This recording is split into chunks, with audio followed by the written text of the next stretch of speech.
नमस्कार, मैं आपकी दोस्त अंजलि। दोस्तों, वीडियो पसंद आए तो लाइक एंड शेयर ज़रूर करिएगा और कैसा लग रहा है मेरा वीडियो तो प्लीज़ मुझे कमेंट में ज़रूर बताइएगा।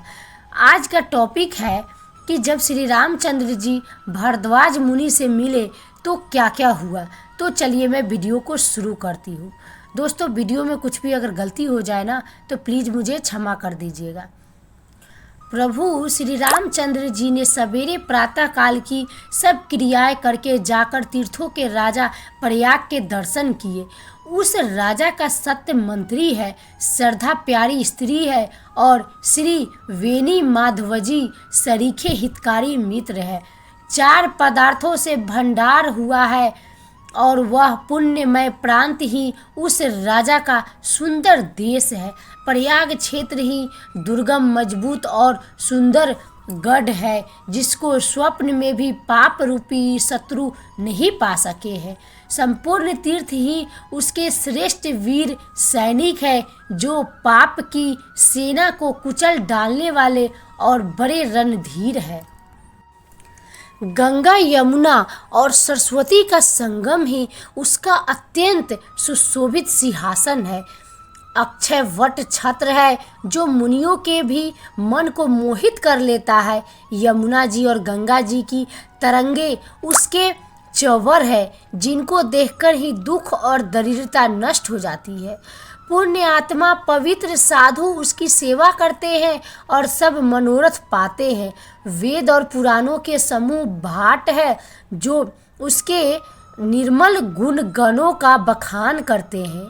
पापों के समूह रूपी हाथी के मारने के लिए सिंह रूप प्रयागराज का प्रभाव कौन कह सकता है। ऐसे सुहावने तीर्थराज का दर्शन कर सुख के समुद्र रघुकुल श्रेष्ठ श्री राम जी ने भी सुख पाया। उन्होंने अपने श्री मुख से सीता जी, लक्ष्मण जी और सखा गुह को तीर्थराज की महिमा कहकर सुनाई। तदंतर प्रणाम करके वन और बगीचों को देखते हुए और बड़े प्रेम से महात्म्य कहते हुए श्री राम ने आकर त्रिवेणी का दर्शन किया जो स्मरण करने से ही सब सुंदर मंगलों को देने वाली है। फिर आनंद पूर्वक त्रिवेणी में स्नान करके शिव जी की पूजा की और विधि पूर्वक तीर्थ देवताओं का पूजन किया।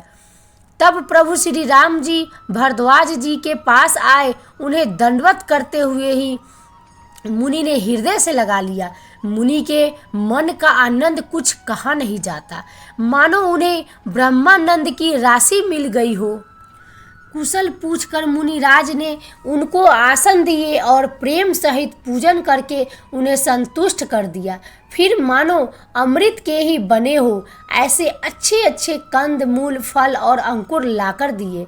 सीता जी, लक्ष्मण जी और सेवक गुह सहित श्री रामचंद्र जी ने उन सुंदर मूल फलों को बड़ी रुचि के साथ खाया। थकावट दूर होने से श्री रामचंद्र जी सुखी हो गए। तब भारद्वाज जी ने उनसे कोमल वचन कहे, हे राम, आपका दर्शन करते ही आज मेरा तप, तीर्थ सेवन और त्याग सफल हो गया। आज मेरा जप, योग और वैराग्य सफल हो गया और आज मेरे संपूर्ण शुभ साधनों का समुदाय भी सफल हो गया। लाभ की सीमा और सुख की सीमा प्रभु के दर्शन को छोड़कर दूसरी कुछ भी नहीं है। आपके दर्शन से मेरी सब आशाएं पूर्ण हो गई। अब कृपा करके यह वरदान दीजिए कि आपके चरण कमलों में मेरा स्वाभाविक प्रेम हो। जब तक कर्म, वचन और मन में छल छोड़कर मनुष्य आपका दास नहीं हो जाता, तब तक करोड़ों उपाय करने से भी स्वप्न में भी वह सुख नहीं पाता। मुनि के वचन सुनकर उनकी भाव भक्ति के कारण आनंद से तृप्त हुए भगवान श्री रामचंद्र जी सकुचा गए। तब अपने ऐश्वर्य को छिपाते हुए श्री रामचंद्र जी ने भारद्वाज मुनि का सुंदर सुयश करोड़ों प्रकार से कहकर सबको सुनाया। उन्होंने कहा, हे मुनीश्वर, जिसको आप आदर दे वही बड़ा है और वही सब गुण समूहों का घर है। इस प्रकार श्री राम जी और मुनि भारद्वाज जी दोनों परस्पर विनम्र हो रहे हैं और अनिर्वचनीय सुख का अनुभव कर रहे हैं। यह श्री राम, लक्ष्मण और सीता जी के आने की खबर पाकर प्रयाग निवासी ब्रह्मचारी तपस्वी मुनि सिद्ध और उदासी सब श्री दशरथ जी के सुंदर पुत्रों को देखने के लिए भारद्वाज जी के आश्रम पर आए। श्री रामचंद्र जी ने सब किसी को प्रणाम किया। नेत्रों का लाभ पाकर सब आनंदित हो गए और परम सुख पाकर आशीर्वाद देने लगे। श्री राम जी के सौंदर्य की सराहना करते हुए वे लौटे। श्री राम जी ने रात को वही विश्राम किया और प्रातःकाल प्रयागराज का स्नान करके और प्रसन्नता के साथ मुनि को सिर नवाकर श्री सीता जी, लक्ष्मण जी और सेवक गुह के साथ वे चले। चलते समय बड़े प्रेम से श्री राम जी ने मुनि से कहा, हे नाथ, बताइए हम किस मार्ग से जाए। मुनि मन में हंसकर श्री राम जी से कहते हैं कि आपके लिए सभी मार्ग सुगम है। उनके साथ के लिए मुनि ने शिष्यों को बुलाया। साथ जाने की बात सुनते ही चित्त में हर्षित हो गई। कोई 50 शिष्य आ गए। सभी का श्री राम जी पर अपार प्रेम है। सभी कहते हैं कि मार्ग हमारा देखा हुआ है।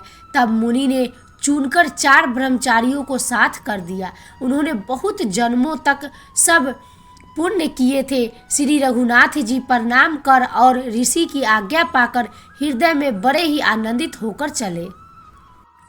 जब वे किसी गांव के पास होकर निकलते हैं तब स्त्री पुरुष दौड़कर उनके रूप को देखने लगते हैं। जन्म का फल पाकर वे सनाथ हो जाते हैं और मन को नाथ के साथ भेजकर दुखी होकर लौट आते हैं। तदंतर श्री राम जी ने विनती करके 4 ब्रह्मचारियों को विदा किया। वे मनचाही वस्तु पाकर लौटे। यमुना जी के पार उतरकर सबने यमुना जी के जल में स्नान किया, जो श्री रामचंद्र जी के शरीर के समान ही श्याम रंग का था। यमुना जी के किनारे पर रहने वाले स्त्री पुरुष यह सुनकर कि निषाद के साथ 2 परम सुंदर सुकुमार 9 युवक और एक परम सुंदरी स्त्री आ रही है, सब अपना अपना काम भूलकर दौड़े और लक्ष्मण जी, श्री राम जी और सीता जी का सौंदर्य देखकर अपने भाग्य की बड़ाई करने लगे। उनके मन में बहुत सी लालसाएं भरी है, पर वे नाम गांव पूछते सकुचाते हैं। उन लोगों में जो वयोवृद्ध और चतुर थे, उन्होंने युक्ति से श्री रामचंद्र जी को पहचान लिया। उन्होंने सब कथा सब लोगों को सुनाई कि पिता की आज्ञा पाकर ये वन को चले हैं। यह सुनकर सब लोग दुखी हो पछता रहे हैं कि रानी और राजा ने अच्छा नहीं किया।